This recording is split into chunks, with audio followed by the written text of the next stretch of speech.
베이직 제과학 재택 강의 두 번째 강의 시작하도록 하겠습니다. 이번에 여러분하고 할 수업의 내용은 지난주에 교수님이 이렇게 제과에서 굉장히 두 가지 굉장히 크게 해야 될 공정정에 있다고 얘기했는데 먼저 얘기하는 게 반죽형 케이크라는 얘기를 했었고요. 목요일 날 전교환 교수님께서 파운드 케이크를 만들기를 수업을 하셨는데 그 수업의 내용에 있는 기본적인 공법이 여러분 이제 반죽형 케이크였습니다. 그다음 두 번째 이야기를 할 때 거품형 케이크에 대한 얘기를 하면서 계란의 이제 응고성에 대한 얘기를 교수님이 했었는데 그 수업은 아직 여러분이 이제 실습을 현재 하지 않았고요. 요 두 가지에 대한 얘기는 지난번 수업의 얘기고요. 또 하나 이제 이번에 하나 추가할 내용이 이제 여러분이 보통 시폰 케이크 얘기를 많이 합니다. 고등학교 때 또 인터넷 강좌에 떠도는 어떤 수업의 정보 중에서 기본적으로 계란을 가지고 하는 거품형 케이크에서 제과 기능사 품목 중에서 공리법이라는 얘기가 나오고요. 또 하나는 변리법이라는 얘기가 나옵니다. 이제 변리법. 그래서 계란을 이제 흰자하고 노른자하고 분리해서 흰자의 거품성이 좀 잘 나는데요. 그 흰자의 거품성이 나는 것을 별도로 분리해서 하는 작업을 뭐라 하게 되면 시폰형 케이크라고 그리고 이런 형태의 케이크를 우리는 일반적으로 시폰 케이크라고 합니다. 굉장히 부드럽죠. 아주 부드럽고 그 다음에 시폰형 케이크에 나오는 것 중에서 이렇게 롤 케이크를 만드는 것 중에서 제과 기능사 품목 중에서 젤리 롤 케이크, 소프트 롤 케이크라는 품목이 있는데요. 젤리 롤 케이크는 보통 여러분이 지금 하는 이 거품형 케이크의 공리법으로 만드는 거고요. 그 다음에 두 번째에 나오는 이 소프트 롤 케이크라는 데서 나오는 것 중에 이거는 변리법입니다. 역시 흰자하고 노른자로 분리해서 흰자의 거품성을 더 많이 올려서 하는 게 이제 시폰형 케이크라고 그리고 일반적으로 여러분이 계란 노른자하고 흰자를 분리해서 여러분 계란을 깨서 그 다음에 노른자 흰자랑 분리해서 그 흰자에 거품을 올려서 만드는 것을 여러분이 설탕하고 같이 튼튼한 걸 만드는 것을 머랭이라고 얘기합니다. 머랭. 예, 그래서 좀 더 부드러운 제품을 만들 때는 이 방법을 많이 씁니다. 지난 목요일 날 전교환 교수님의 초급 제과의 파운드 케이크를 만들 때 어떤 단어를 썼나 하게 되게 되면 이제 이렇게 크림법이라는 얘기를 썼습니다. 여러분 동영상에서 혹시 봤는지 모르겠지만 이렇게 유지 여러분 여기 유지 안에는 교수님이 지난 시간에 뭐라 했냐면 유지에 이제 유지 중에서도 여러분 이제 접하게 되는 중에 고체유라는 얘기를 접합니다. 교수님 유지가 뭐고 기름이 뭐나요? 라고 여러분 질문할 수 있을 겁니다. 그 다음에 기름이 왜 고체나요? 라고 여러분 궁금한 상황이 있을 겁니다. 제과에서 제빵에서는 액체 유지를 올리브유를 가지고 쓰기도 합니다. 그렇지만 제과에서는 바삭바삭한 성질 여러분들 그걸 이제 쇼트닝성이라고 그러는데요. 그럼 바삭바삭한 성질을 내게 하려면 반드시 유지가 여러분 이 기름이 고체여야만 합니다. 그래서 이걸 영어로 어떻게 쓰냐 그러게 되면 오일 앤드 팻이라고 합니다. 예. 그래서 얘는 오일은 U라고 그리고요. 얘는 이제 G라고 합니다. 그래서 일반적인 온도, 그 온도가 우리가 지금 여기 있는 이런 온도, 이 온도를 무슨 온도라고 하게 되면 여러분 뭐라고 하게 되면 상온이라고 합니다. 상온. 예.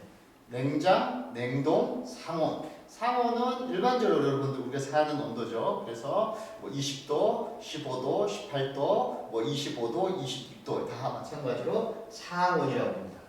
이런 상온에서 어떤 성질을 가지고 있어야 되냐면 고체 성질을 가지고 있어야 됩니다. 걔를 뭐라고 하게 되면 패치라고 그러고요. 그러면 교수님 펫은 어떤 게 있나요? 라고 하는데요. 대표적으로 펫으로 가장 많이 알려져 있는 게 여러분 뭐냐 하게 되게 되면 우리가 가장 잘 알고 있는 거. 제과에서는 없어서 안 되는 거죠. 버터입니다. 버터. 그 다음에 버터는 반드시 여러분 우유 기원입니다. 우유. 예. 우유에서 여러분들 이제 밀크에서 나오는 종류의 기원이 이제 패트고요. 전 버터고요. 그 다음에 자 우유가 너무 비싸고 그 다음에 하니까 그러면 고체 성질을 띨 수 있지만 그 다음에 좀 다른 인조 버터를 만들어야 되지 않겠느냐 해서 만들어진 게 여러분 뭐냐면 이제 그게 이제 예, 마가린입니다. 마가린이고요. 이 마가린은 이제 뭘로 만드냐 하게 되면 여러분 뭘로 만드냐 하게 되면 예, 식물성 위주로 만듭니다. 예. 동물성 위주로 만들기도 하지만 식물성 위주를 많이 씁니다. 그 다음에 여러분이 알고 있는 또 이제 이 쇼트닝입니다.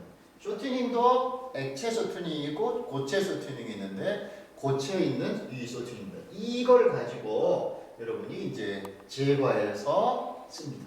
그래서 이 고체 유지하고 뭐하고 예, 설탕하고 이렇게 해서 혼합해서 이렇게 이제 반죽해서 만들면 밑에 있는 그림 있죠. 이렇게 해서 여러분 이것을 뭐라고 해야 되게 되면 섞어주는 기계다. 그래서 섞어주는 기계다. 그래서 뭐라고 그러게 되면 예, 믹서라고 합니다. 믹서. 그래서 이거를 손으로 섞을 수도 있지만 너무 힘들고 그래서 용량도 많고 이래서 기계로 섞는 거고요. 손으로 섞어도 무방합니다. 그래서 요즘에 최근에 홈베이킹 집에서 작게 만드는 제품들이 많이 있는데요. 그런 홈베이킹을 하는 경우에는 이제 볼에다 넣고 손으로 이렇게 휘핑을 해서 합니다. 제과기능사 품목 중에서 손으로 섞어서 하는 것들이 있습니다. 다음 주에 여러분들 만들 제품이 이제 버터 쿠키를 만들 건데요. 예, 크림볼 만들어서 초급 제과에서 버터 쿠키를 만들 건데 예, 손으로 아마 반죽을 할 것 같습니다. 이렇게 해서 여기 믹서 안에다가 뭘 집어넣고 유지를 집어넣고 그 다음에 뭘 집어넣고 설탕을 집어넣고 그 다음에 버튼을 넣어서 얘가 퉁퉁퉁퉁퉁 들어가면서 만들어진 형태의 걸 뭐라고 얘기했냐면 뭐라고 그랬나? 크림이라고 했다. 네, 크림입니다. 그럼 교수님 이 크림이 어디에도 쓰이나요? 라고 하죠. 여러분들 케이크 만들 때 스펀지 만들고 거기다가 이 크림을 가지고 이렇게 매끄럽게 바르는 걸 아이싱이라고 그러는데요. 그렇게 발라가지고 버터 케이크를 만들 수도 있습니다. 시중에 여러분들 굉장히 많은 버터 케이크들이 나와 있습니다. 그래서 생크림 케이크, 버터 케이크죠. 그래서 조금 더 아주 풍부한 느낌의 크림은 버터 크림에 만드는 게 아주 맛있죠. 그래서 여기 있는 이 유지를 어떤 유지를 쓰느냐에 따라서 여기 크림의 맛이 달라집니다. 그래서 교수님 지난 시간에 뭐라고 그랬죠? 이렇게 크림을 만들고 그 다음에 좀 더 맛있는 맛을 만들어 놓기 위해서 뭘 넣는다고 그랬어요? 여러분들 계란을 넣는다고 그랬죠. 여기 있는 그림처럼 이렇게 해서 계란을 넣습니다.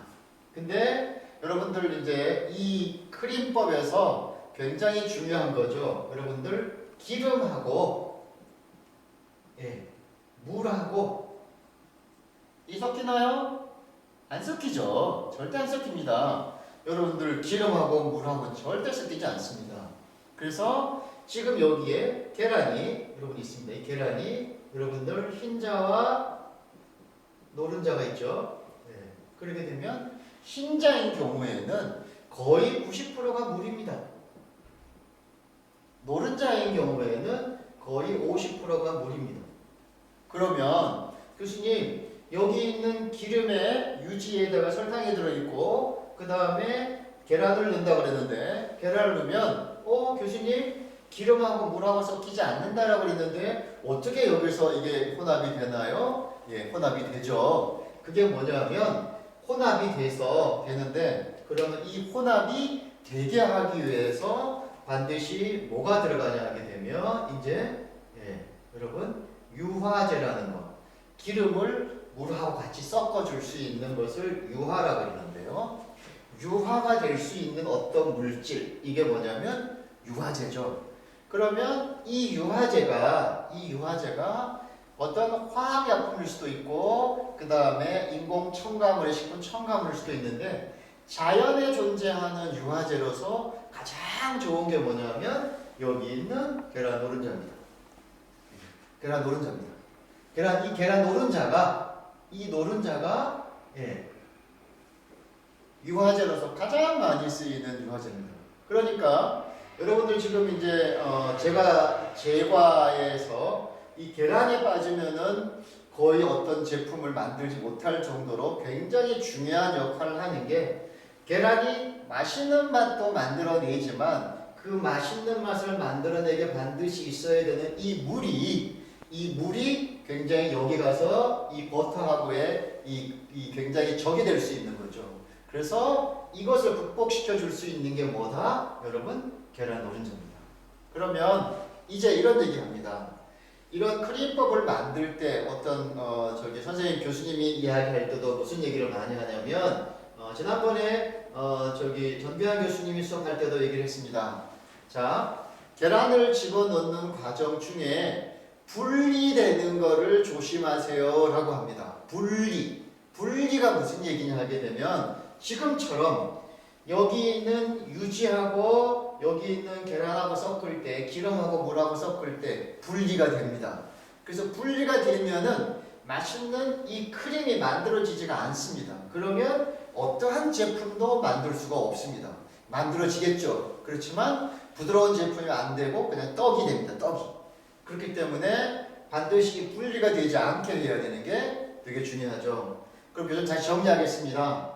반죽형 케이크.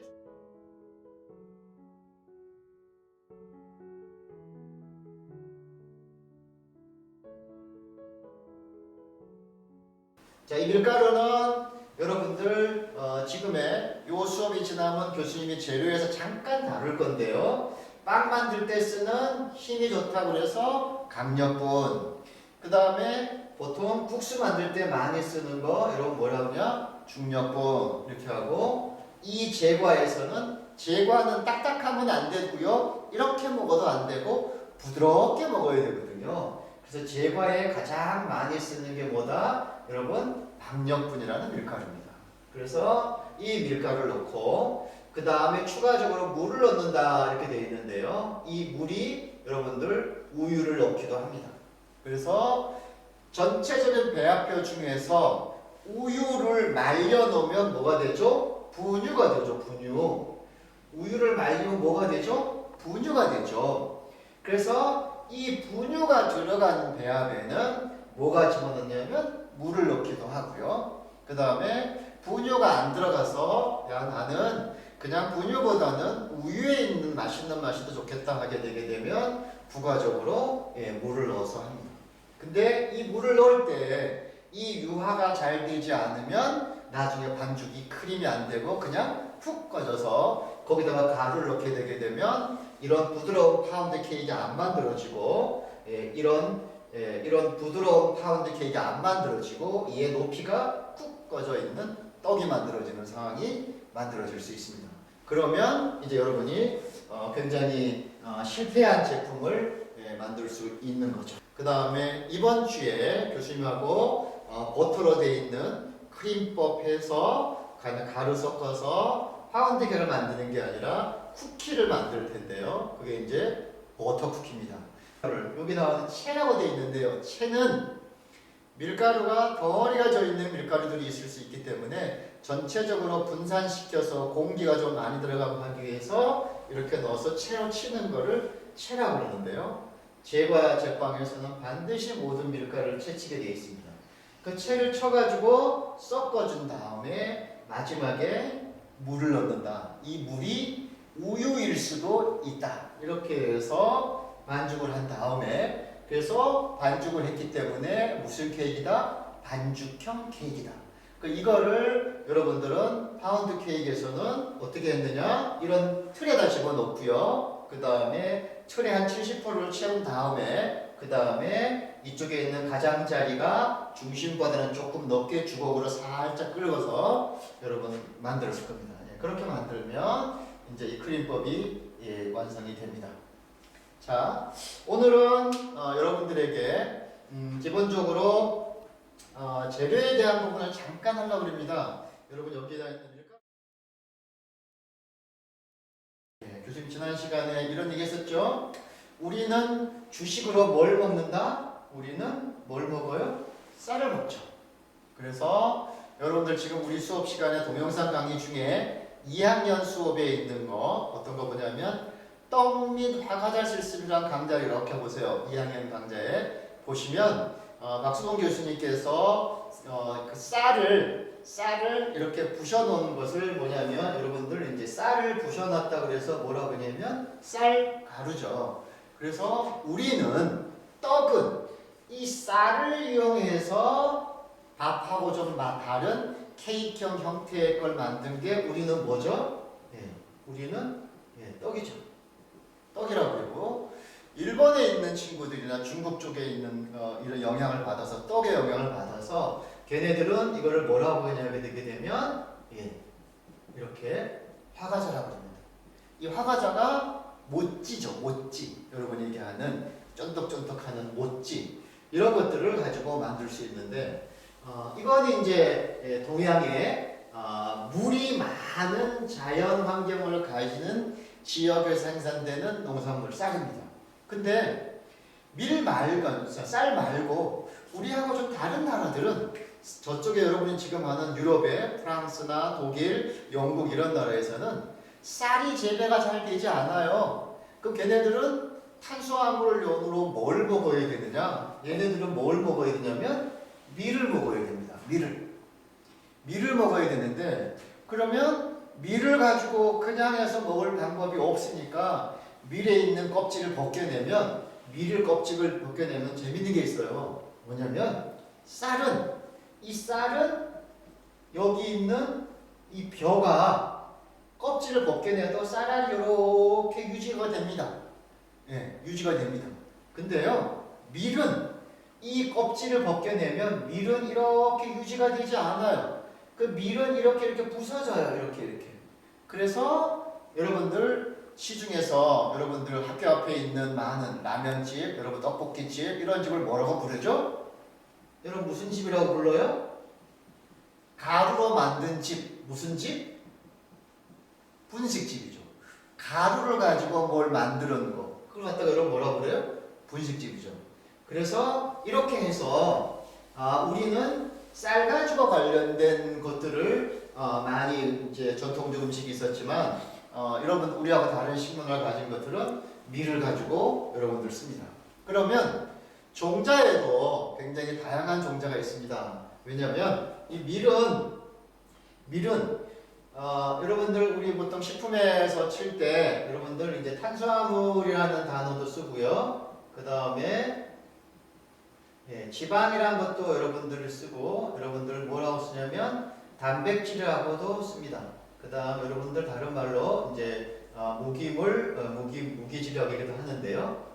그러면 이런 거를 가지고 있는 것 중에서 어떤 게 많이 들었나에 따라서 가공할 수 있는 방법이 달라집니다. 가공할 수 있는 방법이 달라져요.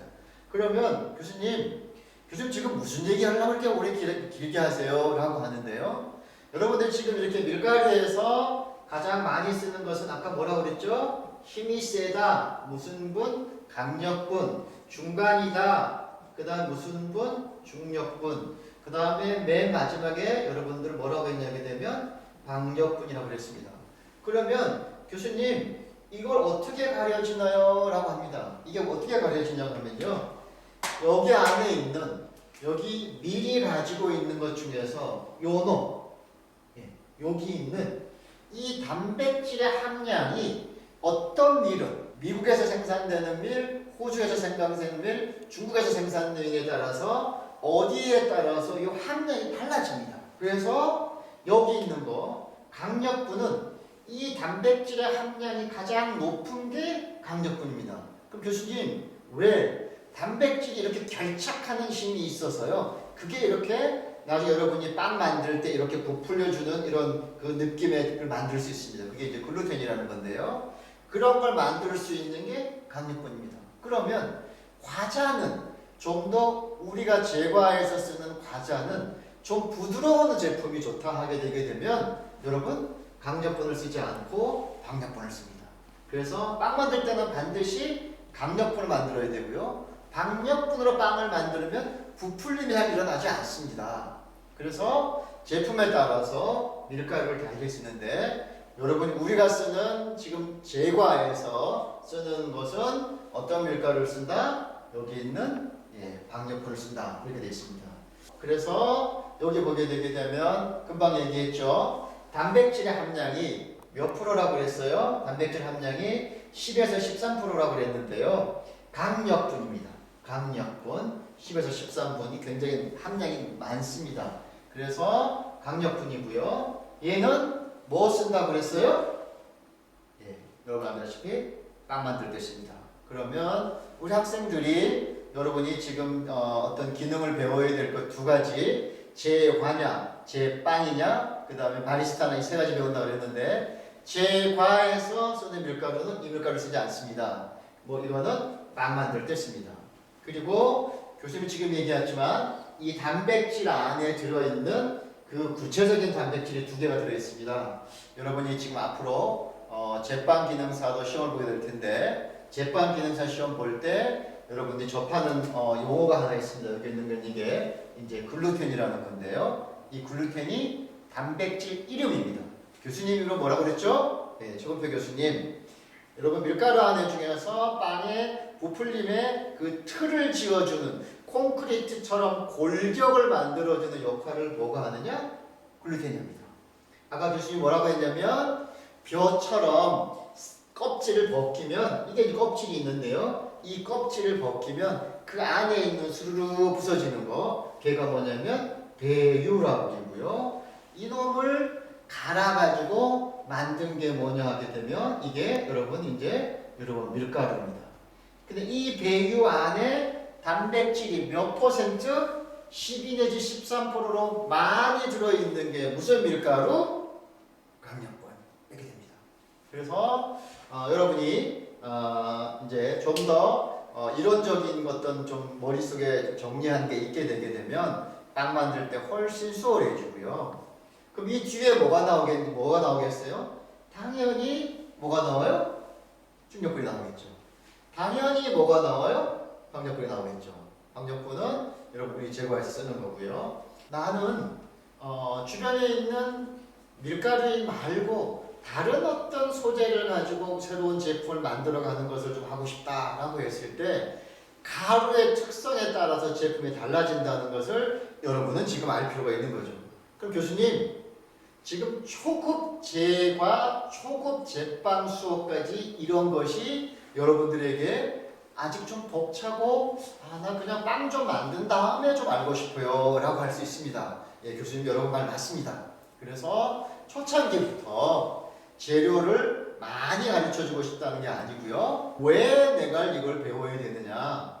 그래. 제품을 좀 더 누가 가르쳐주는 레시피대로 하지 않고 내 생각에 이 공정을 왜 할까라는 걸 알고 하게 되게 되면 실수하지 않죠.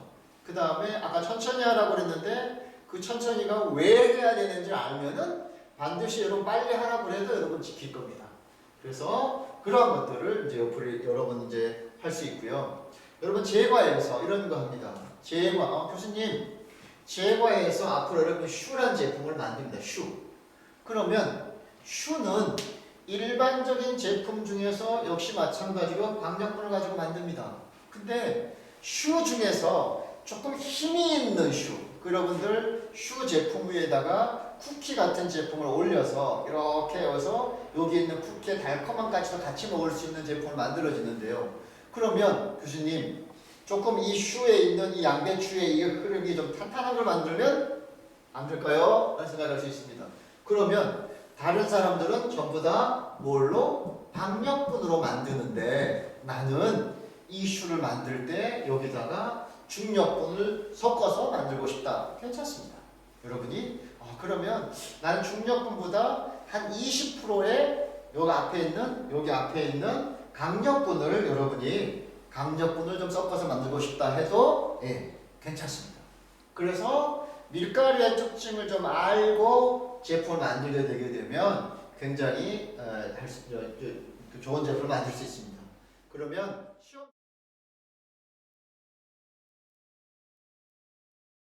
그 다음에 설탕입니다. 당입니다. 당. 교수님, 당이 뭐죠? 당이 여러분 느낄 때 단맛이다. 단맛. 혀의 느낌만 아죠? 그 단맛을 내는 것은 전부 다 뭐다? 당입니다. 그럼 교수님, 왜 당이 이렇게 이름이 여러 개가 있어요? 나는 그냥 알고 있는 게 여러분 뭘 알고 있어요? 여러분들 설탕인데요. 근데 여러분 지금 제과 제빵에서 가장 많이 쓰는 당은 뭐냐면 설탕입니다. 그렇지만 당은 여러 가지가 존재합니다. 여러분 식품학 시간에 교수님이 수업할 때 이런 당에 대한 얘기를 좀 더 많이 할 텐데요. 우리가 지금 가장 많이 쓰는 것은 보통 그냥 교수님 간단하게만 할게요. 당이 하나 있다.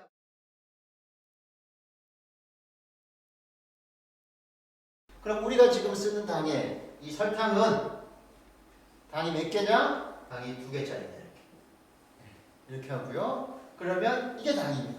그러면 교수님 제과에서 제빵에서 이 당이 여러분 아까 뭐라고 그랬어요? 왜 제과 제빵에 넣어요? 라고 하잖아요. 그러면 왜 넣을까요? 제과 제빵에서 역할이 있겠죠. 가장 여러분이 쉽게 알고 있는 것은 무슨 맛을 내기 위해서? 단맛을 내기 위해서. 여러분 짠맛을 내려면 뭐 넣어야 돼요? 소금 넣어야 되잖아요. 그러니까 여러분 신맛이 나려면 뭘 넣어야 돼요? 식초를 넣잖아요. 근데 제과 제빵에서는 이 당이 가지는 역할이 이렇게 있습니다. 그래서 교수님이 제빵은 이런 다른 교수님 가르치시는데요. 그래서 제빵에서도 이스트의 먹이로 쓰기도 합니다. 자, 오늘은 교수님이 제과기 때문에 요 밑에 얘기를 좀 더 해보겠습니다. 그래서 제과는 아까 여러분들 사진에 보게 되게 되면 모든 제품들이 이렇게 갈색을 만들어지죠. 이렇게 이거 계란색이 진한데요. 다 갈색이 만들어지죠. 이 갈색은 설탕이 뭘 만나게 되면 높은 열을 만나게 되면 오븐에서 굽는 거죠. 높은 열을 만나게 되면 무슨 색으로 변하느냐? 갈색으로 변합니다. 갈색으로 변한다고 해서 무슨 반응? 갈변. 갈색으로 변한다. 그럼 무슨 반응? 갈변이라고 합니다. 그래서 어떤 색깔로? 갈색을 변하는 거죠. 그렇게 해서 모든 제과 제빵의 색깔은 갈색에 여기에 있는 이 껍질을 만들어집니다. 그래서 여러분들 맛있으면 껍질을 이렇게 뜯어서 먹으면 어떤 맛이 나요? 아주 달콤하고 맛있죠. 이게 이제 여러분 갈색입니다. 그 다음에 조금 지나면 여기 있는 이 노화, 그 다음에 수분 보유력 이런 얘기를 좀 할 텐데요. 요거는 조금 다음 시간에 설명할 얘기 좀 많기 때문에 이거는 좀 다음 시간에 하고요. 그 다음에 여기 있는 이제 쿠키 만들 때 여러분 다음 주에 이번 주에 정경 교수가 버터 쿠키 만들게 되게 되면 버터 쿠키를 짜면 크를 만들어서 짤주머니가 짤 텐데요. 그래서 이렇게 짜면 얘가 이렇게 살짝 이렇게 퍼짐이 되면서 아주 맛있는 쿠키가 만들어지는데요. 여러분들 그런 역할을 하는 게 이렇게 당입니다. 근데 우리 제과 제빵에서 가장 기본적으로 쓰는 당은 뭐다? 설탕이다. 그러면 교수님 다른 당을 써도 괜찮나라고 했는데 오늘 설명할 되게 많은데요. 당에 따라서 제과 제빵의 적성이 좀 다르기 때문에 조금 다른데 가장 많이 쓰는 건 뭐다? 설탕이다. 설탕이 요놈입니다. 요놈. 그래서 당이 여러분들 어느 당을 쓰느냐에 따라 달라집니다. 그럼 교수님 여기 중에서 여기 있는 꿀 이거 가장 많이 쓰는 게 여러분 뭐냐게 되면 이제 여러분 이 카스테라입니다. 카스테라에서 수분 보유력이 되게 좋기 때문에 이제 꿀을 많이 씁니다. 여러분 이 당밀은 빵 중에서 조금 덜 달고 그렇지만 색깔도 만들어주는 기능이 있어야 되기 때문에 그럼 좀 덜 단 주식으로 들어가는 제품을 여러분 뭘 쓰냐면 당미를 씁니다. 그게 여러분 무슨 빵이냐 하게 되게 되면 여러분들 이제 호밀빵 제품입니다. 그래서 여러분들이 내가 선택할 때 어떤 당을 쓰느냐에 따라 가지고 굉장히 다양한 제품을 만들 수 있습니다. 여러분 조금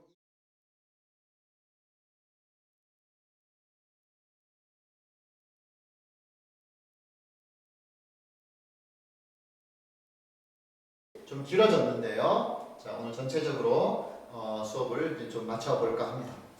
그래서 교수님의 카톡, 교수님의 전화, 교수님의 이메일 언제든지 열려 있으니까요. 교수님하고 관련해서 좀 이렇게 질문도 하고 동영상 밑에 있는 데다가 댓글도 좀 달고 그 다음에 그랬으면 좋겠습니다. 혹시 교수님의 메일이 필요하게 되게 되면 학교 홈페이지 들어가게 되게 되면 학과 선택에 가서 바리스타 작가작품가 들어가고 거기 교수님 중에서 최근표 교수님께 되면 클릭을 해보게 되면 거기 이메일이 있습니다. 이메일에다가 어떤 말도 좋습니다. 잘 써서 만들어 놓으면 좋겠습니다. 여러분들 지난주에는 이 동영상 편집을 우리 세연이 학생이 했는데 오늘부터는 여러분 2학년인 이제 용환이가 이걸 하고 있는데요. 앞으로 여러분들이 이제 여러분의 시대에 가게 되게 되면 제가 적방하는 하나의 어떤 능력 말고 굉장히 다양한 능력을 필요로 합니다.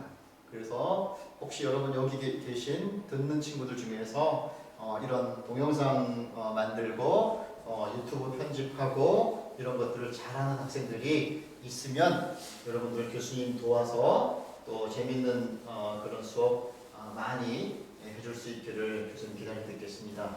그래서 학교는 강원도 입대 바리스타 제과 적방과는 무척 재밌고 여러분들을 위해서 언제든지 이렇게 오픈 마인드로 할 그런 교수님이 마음을 가지고 있습니다. 입학하셔서 그런 꿈을 다 펼칠 수 있기를 바라겠습니다.